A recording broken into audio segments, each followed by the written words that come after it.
Good morning, ladies and gentlemen. I'm Firefighter Douglas Hicks, the chairman of the Joint Base McGuire-Dix Lakehurst September 11th Remembrance Committee, and I'll be narrating today's ceremony.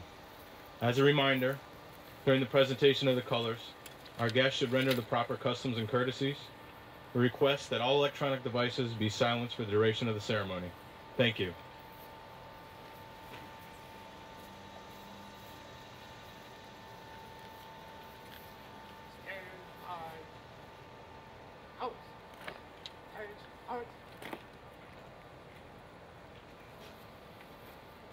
Please stand for the presentation of the colors and the singing of the national anthem by Staff Sergeant Patricia Crockett. We welcome you to continue standing for the invocation by Chaplain Dykert. All right, shoulder, go. Oh, ready, cut. Oh, hard, hard.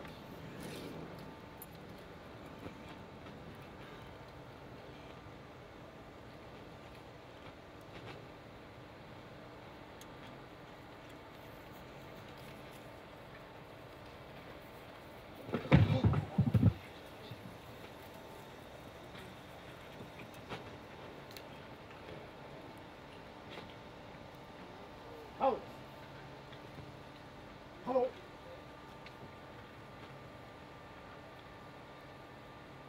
Brace and hold. Oh, say, can you see by the dawn's early light what so proudly we've hailed at the twilight's last gleaming, whose broad stripes and bright stars through the perilous fight o'er the ramparts we've watched were so gallantly streaming, and the rockets' red glare, the bombs bursting in air, gave proof through the night that our flag was still there. Oh, say, does that star-spangled banner yet wave o'er the land of the free and the home of the brave? Forward. Hold.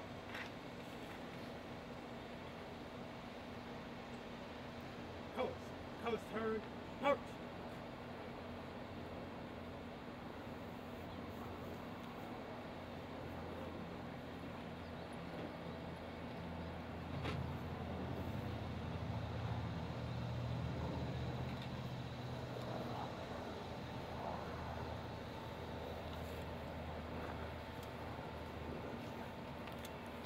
Shall we pray?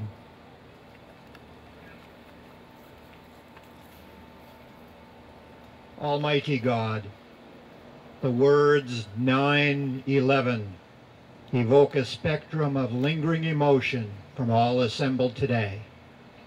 Lingering in heart and mind is the memory of the thousands whose lives were taken on that day on the soil of the United States, and the thousands of warriors who have given their all since that day to honor the flag of freedom. We commend them to your eternal peace. Lingering in mind are the tens of thousands whose battle injuries and rehabilitation are living reminders of the price of freedom. We entrust them to the resilience of your healing touch. Lingering too are the thoughts of the hundreds of thousands of family members who silently have made and continue to make the sacrifices of peace. We commend them to your persevering grace. And finally, always lingering, is a prayer for all whom you have called to stand freedom's vigil, for all service members, firefighters, and all first responders, especially those in harm's way today. We commend them to your unwavering resolve and courage. May this memorial linger in the hearts and minds of all who pass by as a reminder of your prevailing goodness and as a charge to bear the burden of freedom today and tomorrow. We pray in your holy name. Amen.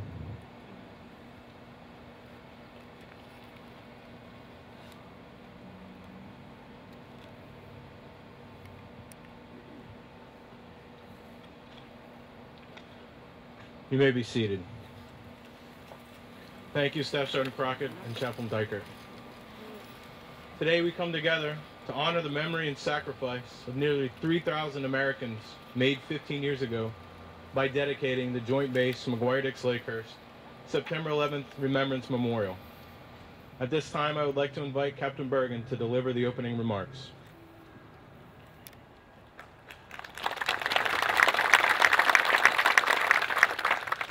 Thank you. Good morning, ladies and gentlemen, and thank you for joining us as we mark the dedication of our new Joint Base Memorial to the victims of the attack on September 11th, 2001.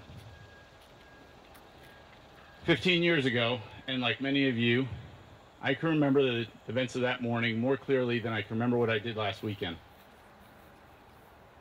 As a native of New Jersey, I grew up in the shadow of the World Trade Centers.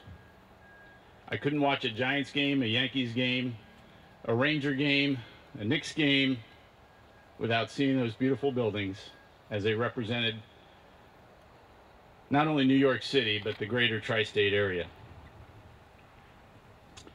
They also epitomize some of the greatness of our country.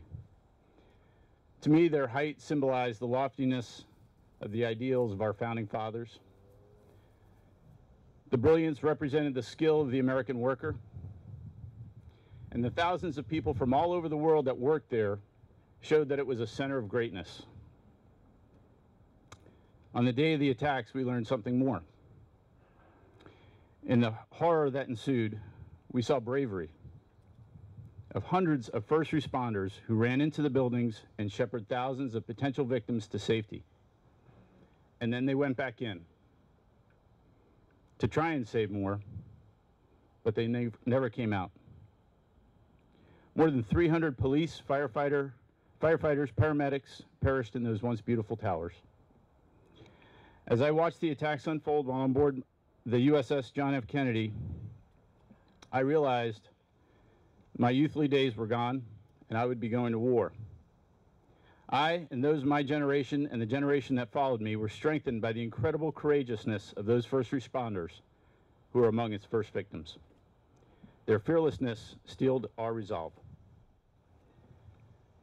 These twisted beams that form the centerpiece of this memorial are here because of the work of many individuals working together to ensure completion of the project. I'd like to recognize a few of the key people right now. First, I'd like to recognize Master Sergeant Bubba Beeson, who, while attached to the 305th, together with the Logistics Readiness Squadron, found and transported these beams from a warehouse in New York City. His determination to begin the project began the journey that culminates today. Colonel Cynthia Wong took this project on after it sat for many years and worked to revive it. Working closely with Mr. Douglas Hicks, they raised the funds necessary to get the project up and running and worked with student designers from Drexel University in the design of the memorial. Lastly, I'd like to thank and remember Mr. Joe Bonatti, the Civil Engineering Squadron structural engineer who created the blueprints to implement the design. Unfortunately, he passed away before he could see this project come to fruition, but I'm sure that he's with us in spirit and seeing the fruits of his labors. Those and many others that had a hand in creating this noble and inspiring memorial are owed a debt of gratitude. This memorial commemorates that uncommon valor that we bore witness to on that awful day 15 years ago. It's the memory of those heroic first responders that we endeavor to never forget. Thank you again and enjoy the rest of the ceremony.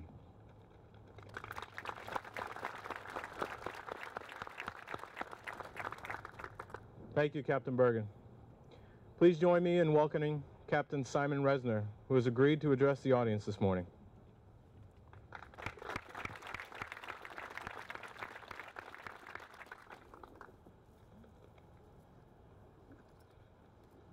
What a beautiful day.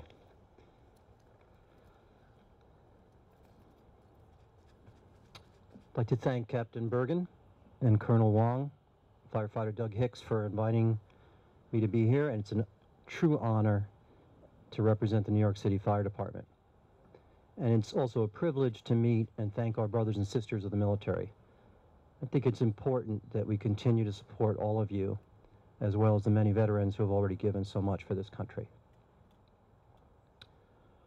On the 11th of September in 2001, although I was not on duty, I made my way to the firehouse in Brooklyn, and along with firefighter Sponberg, Shu, Legrandier, and the incredible Lieutenant Kevin Calhoun, we arrived in Lower Manhattan just after the second tower collapsed. We witnessed a scene that words still cannot explain or understand.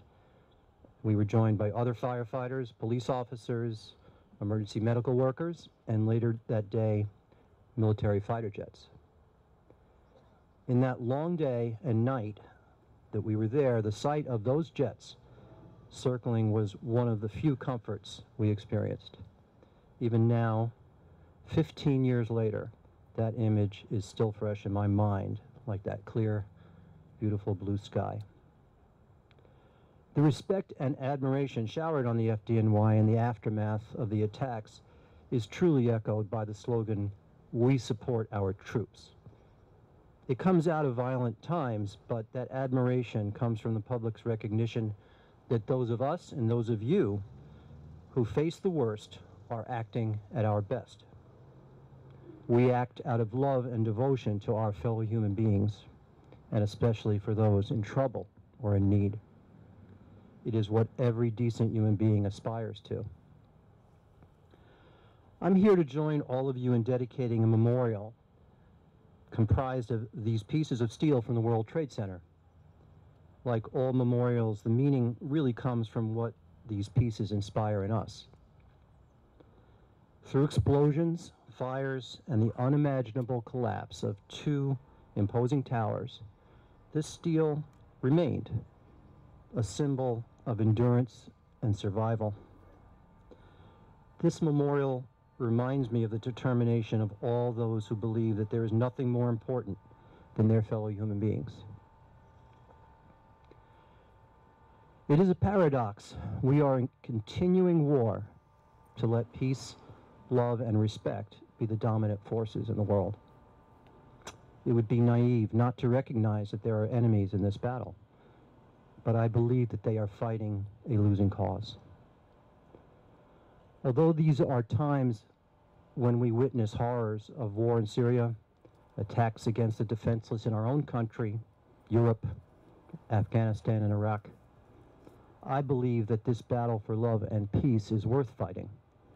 What you do and the level of sacrifice already given is evidence that this evil will not prevail.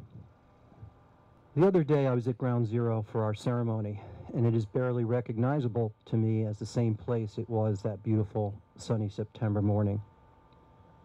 No smoke, no crushed vehicles, or horrible silence. There is no question I miss my friends. Each person lost was also a loved one to many.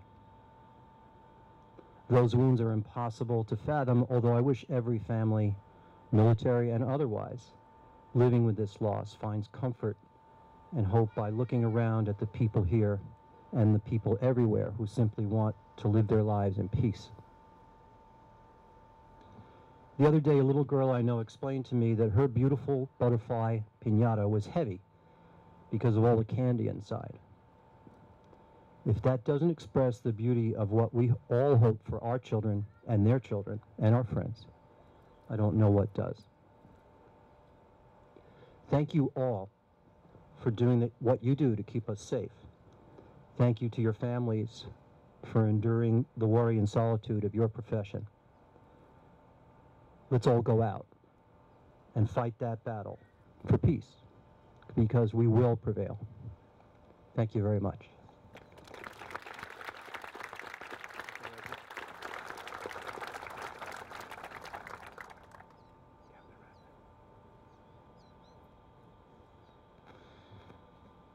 Thank you, Captain Resner. To honor your day with us here, we have a certificate of appreciation we'd like to present you. Thank you very much. Thank you. We appreciate it. Pleasure. There we go.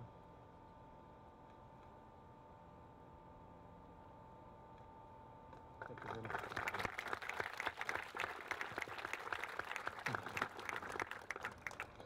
Would now like to introduce Mr. William Merrill, author of September 11th, Ordinary People, Extraordinary Heroes, New York City, the First Battle in the War Against Terror, and invite him up to provide a few words.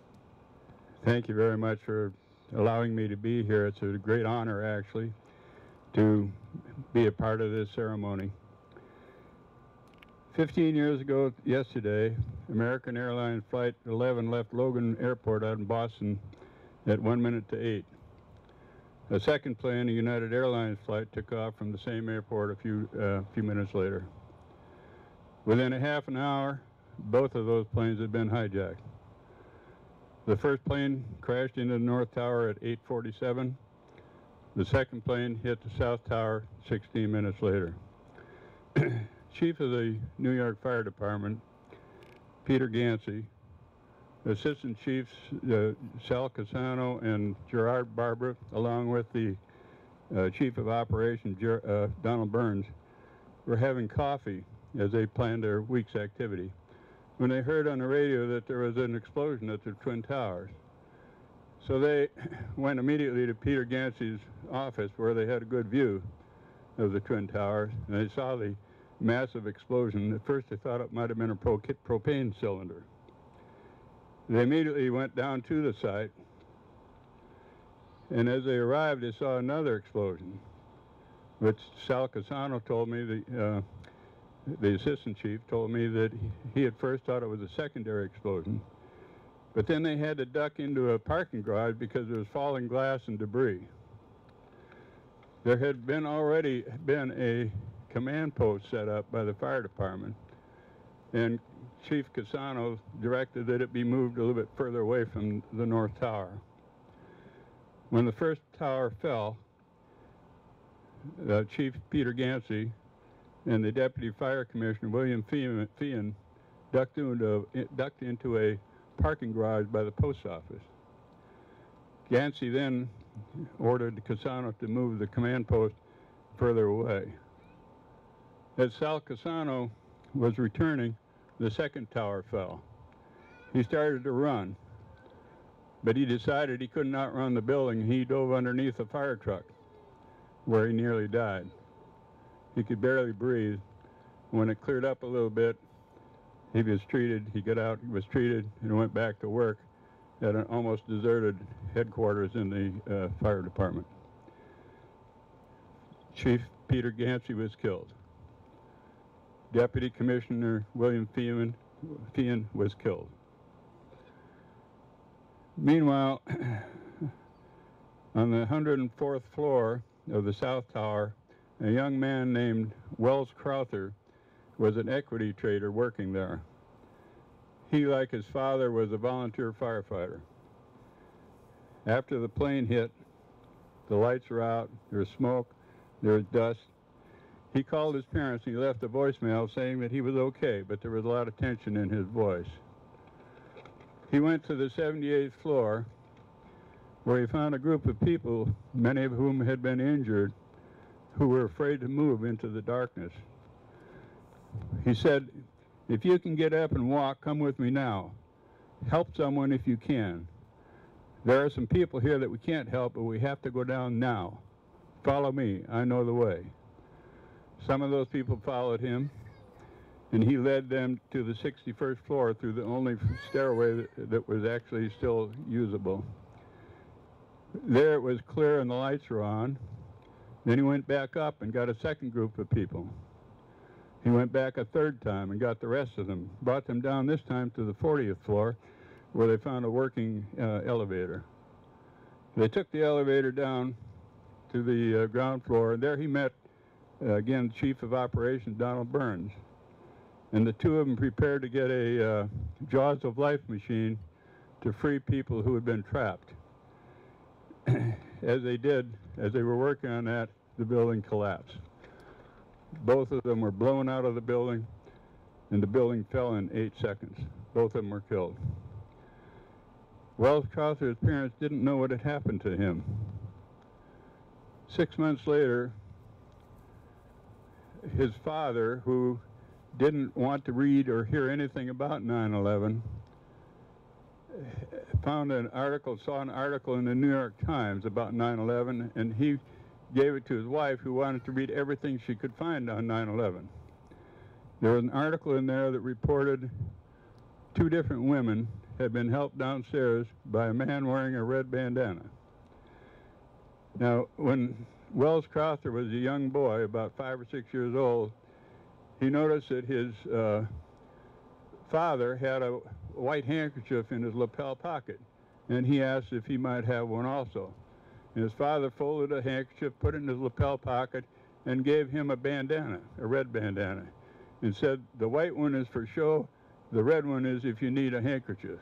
And his father, by the way, had always carried a blue bandana.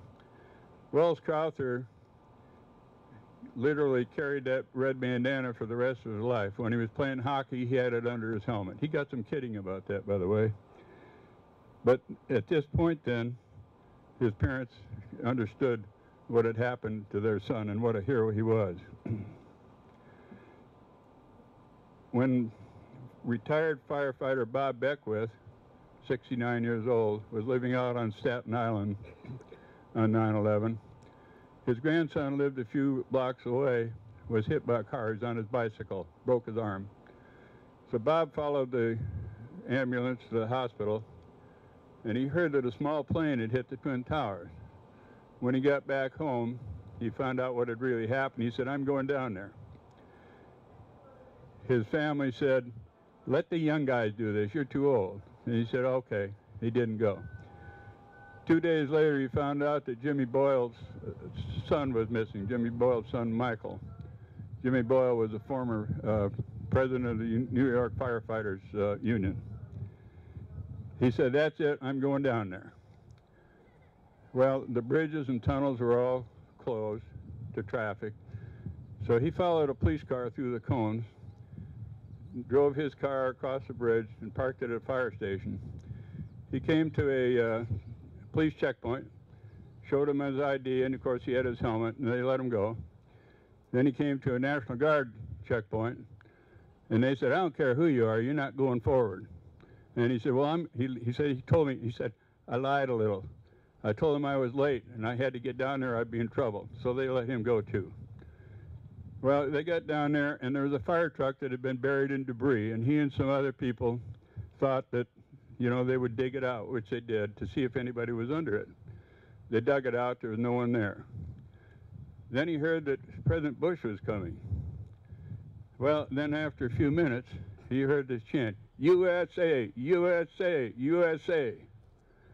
Well, he thought, well, I'll climb up on this fire truck where I'll have a good vantage point. He got up there, and then a man came up, and he said, "Now, there's a man coming up here. When he comes, you help him up, then you get down." Okay? The man came up as President Bush. He helped Bush up and started down. President Bush said, "Where are you going?" He said, "I was told to get down." President Bush said, "You stay right here."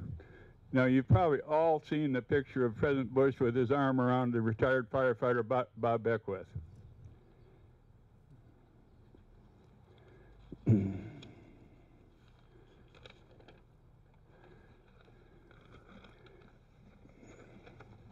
There's a special bond, I think, between military and firefighters, and I think we have different jobs, but we face similar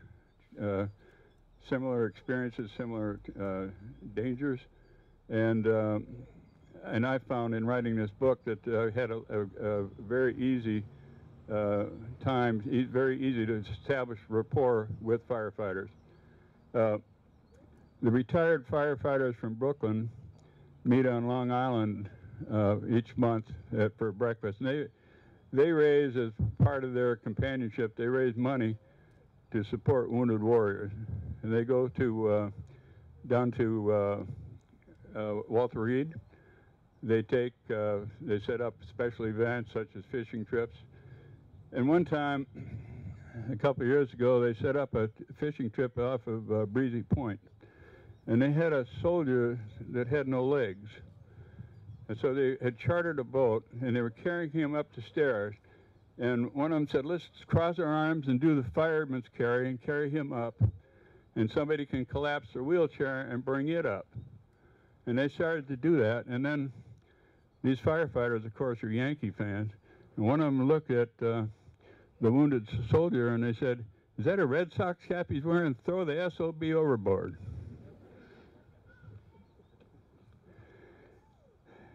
There were 2,996 people killed on 9/11.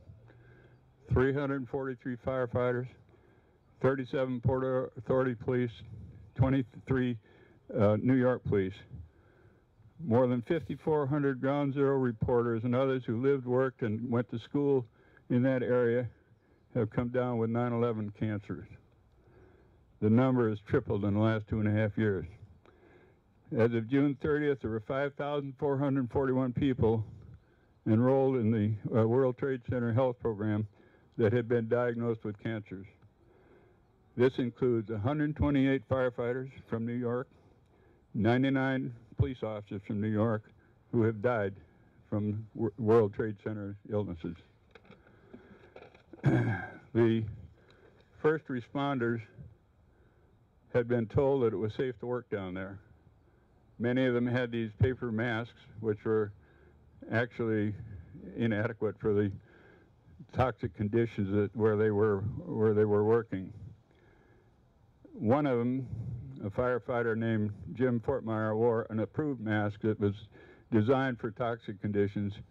He's still a firefighter there, and he worked down there for 2 months. He has not had at this point, any serious illnesses. At this point, I would like to introduce his father, who is a retired New York firefighter, Jack Fortmeyer.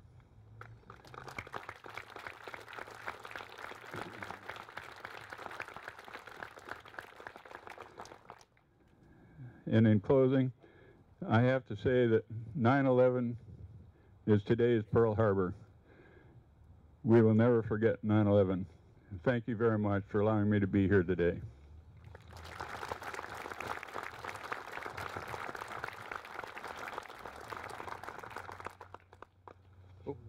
Sorry. Thank you, Mr. Merrill. To honor your time with us here today, we also have a certificate we'd like to present you. Thank you very much. Thank you for having me. Pleasure.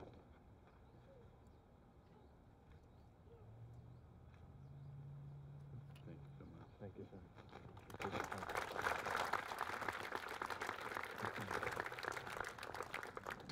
We'd now like to invite Captain Ishmael Alisea to conduct the dedication of the Joint Base McGuire-Dix Lakehurst September 11th Remembrance Memorial.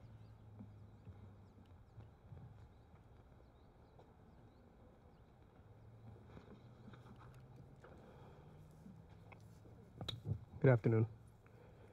We dedicate this 9/11 memorial with a sacred piece of World Trade steel.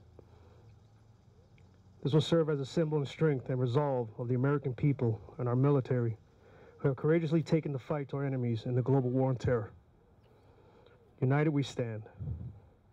All gave some gave all. Freedom is not free. Remember the innocent lives that were lost in the unprovoked terror attacks on America at the World Trade Center, the Pentagon, and Flight 93, Shanksville, PA, on September 11, 2001.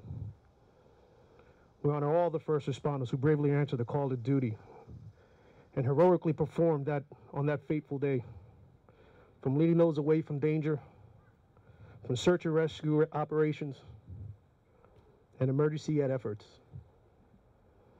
Let this site forever be a place to remember the sacrifices our brothers and sisters made that day, to reflect on those lives that were forever changed, and to offer a place of healing to those still affected by the tragedy and aftermath of that day, so they find peace. We will never forget. The events following after 9/11, George W. Bush made a couple comments, and one that resonates for me and a lot of Americans. We will not falter, we will not tire, and will not fail until peace and freedom prevail. Thank you.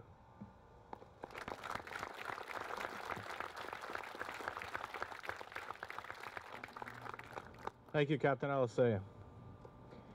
In addition to honoring the nearly 3,000 lives that were lost on September 11th,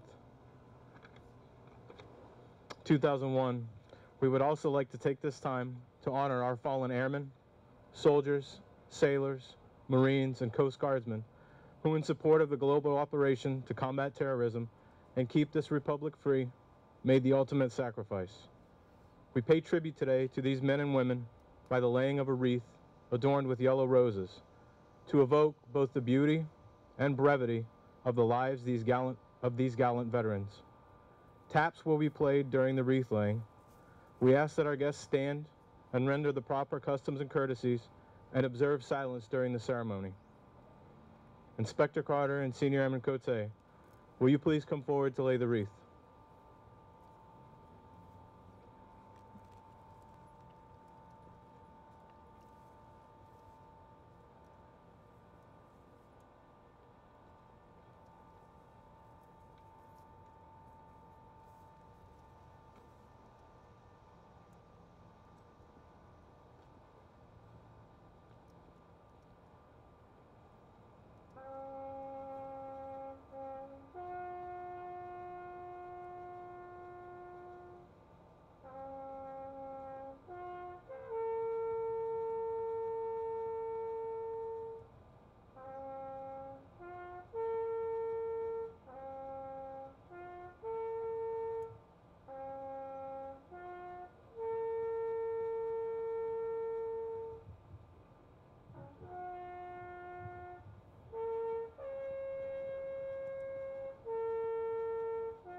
It's an annual tradition within the fire emergency services community to honor our brother and sisters lost in the line of duty. For 15 years now, we've held a special remembrance for those 343 heroes lost at the World Trade Center on September 11th, 2001. This tribute to our fallen is represented in a ringing of the bell. In the past, as firefighters began their tour of duty, the bell sounded to signal the beginning of the day's shift. Throughout the day and night, each alarm was sounded by a bell, which summoned these brave souls to fight fires and place their lives in jeopardy for the good of their fellow citizen. When the fire was out and the alarm had come to an end, it was the bell that signaled to all the completion of that call. When a firefighter died in the line of duty, it was the mournful toll of the bell that solemnly announced the comrade's passing. Today we will ring the bell for those 343 heroes lost on September 11th, 2001, and for the 49 firefighters we have lost in the line of duty thus far in 2016. The bell will be rung 5 times in a row, followed by a brief pause, a total of 3 times. After the final pull, the bell will be allowed to ring out to signify their last alarm and to call our brothers and sisters home. Please observe 1 full minute of silence following the last ring of the bell. 15 years ago, Americans promised to never forget. And for all of us gathered here today, our response to that promise will always be, how could we?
This now concludes our ceremony.